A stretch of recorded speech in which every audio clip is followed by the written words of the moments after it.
everybody? It's your favorite Duck Frog's favorite nerd, and today we are looking at the Star Wars Black Series Deluxe Jar Jar Binks. And I want to give a special shout out to Randy B, who was far too good to me and picked this up for me and sent it my way. So thank you. Which I'm really looking forward to. He was on my list, if you recall, for top 10 most anticipated or most wanted figures from the Phantom Menace. So I'm really looking forward to taking a look at him, and I'm sure you are too. But in order to do so, we got to start with accessories.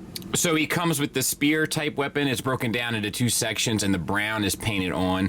There's some decent sculpt work on some of the handles, and you got to make sure that you have this lined up properly, or no.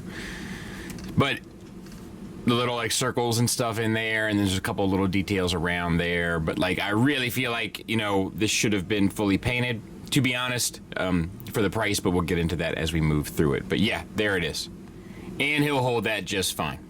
He comes with his energy shield, and it's a purple translucent plastic. I feel like in my head it's more blue, but I could be wrong about that. It's been a while since I've seen it, and blue, purple are easily confused, right? And then the gold is painted on, and decent enough sculpt. And he'll hold that just fine. And he comes with this as well, which is like this little blue orb, and the handle sculpted beautifully. The blue orb is like a translucent, and then the handle sculpted beautifully and painted with the silver. It looks really good. And he'll hold that just fine as well. All right, let's talk about the figure. And it's really painted beautifully. Like, the deco on this guy is just amazing. It looks like airbrush paint, like the way it's painted in a lot of places. And it, like, I'll try not to, like, you know, drool too much over the paint job here, but it's pretty fantastic. So we have the eyes that are painted on beautifully. They look just like it. We have fading from the dark orange to the mid orange to the more yellowish tones. Beautifully done. And then the ears are a separate piece. They're glued on in a softer plastic, so they'll get out of the way.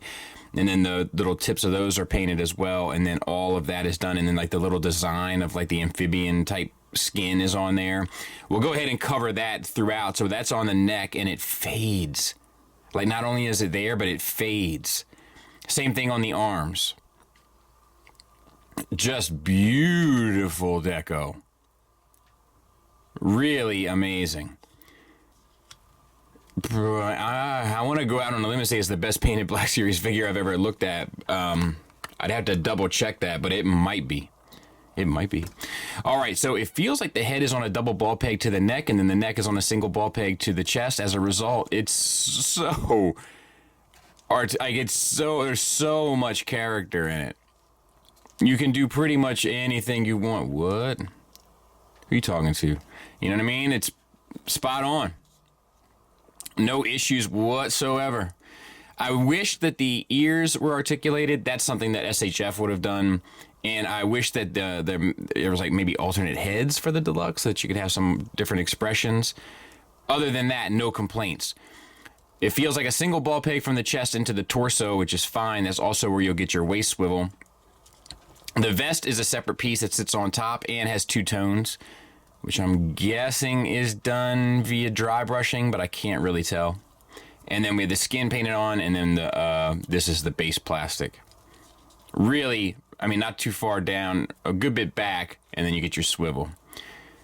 The arms are disc hinges. That'll get you up a little bit past 90 degrees, and then 360 around.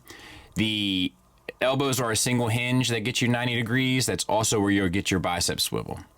The wrists are swiveled and hinged. I'm not sure if I would have preferred up-down on these hinges, to be honest, but kind of a small criticism, but one nonetheless. Same for the other side, and the fingernails are painted. And then we have the sculpt of the suit, and it's sculpted beautifully. We have the little like stitching done in the side of the pants. We have wrinkles throughout, texture within it, no issues. And then we have the over like this bit that hangs over top, which is accurate. This piece went over top of that piece. That's accurate. No issues. T-jointed ball joints for hips. This does hinder a little bit, but as you can see, it does get out of the way, so no issues. And then forward and back, no issues.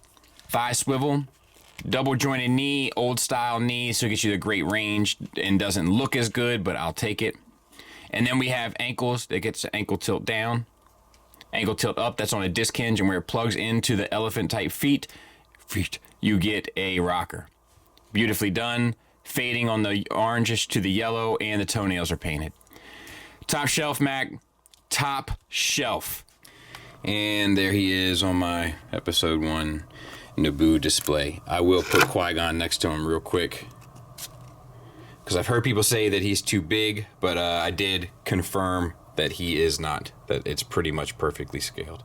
So, I mean, you know, within Hasbro, give a, you know, centimeter or whatever here or there, but it's pretty much right in line. But yeah, looks great. Final thoughts wise, I will start with the negatives, and they are few. For the price, I would have liked alternate head and hands more than these weapons, given that it's a deluxe. He spends most of the movie weaponless, and he spends most of the movie emoting perhaps a bit much, but therefore I would have rather had more emoting heads and hands than I would have all those weapons. Not that I don't enjoy the weapons, I do, and I'm glad they have them, because that gives me hope that we'll get some Gungan kind of warriors along the way as well. However, I say that to say this, are the Gungan warriors going to cost this much too because of the extra weapons? So something to think about. I wish the ears were articulated. I think that's a huge misstep. And the fact that, like, I keep coming back to all the emoting that he does and his ears are part of that, it would have been a nice touch. And then lastly, I feel like it would have been better for the wrists to hinge both up and down rather than in and out, just due to the melee weapons that he's carrying. And that about sums it up.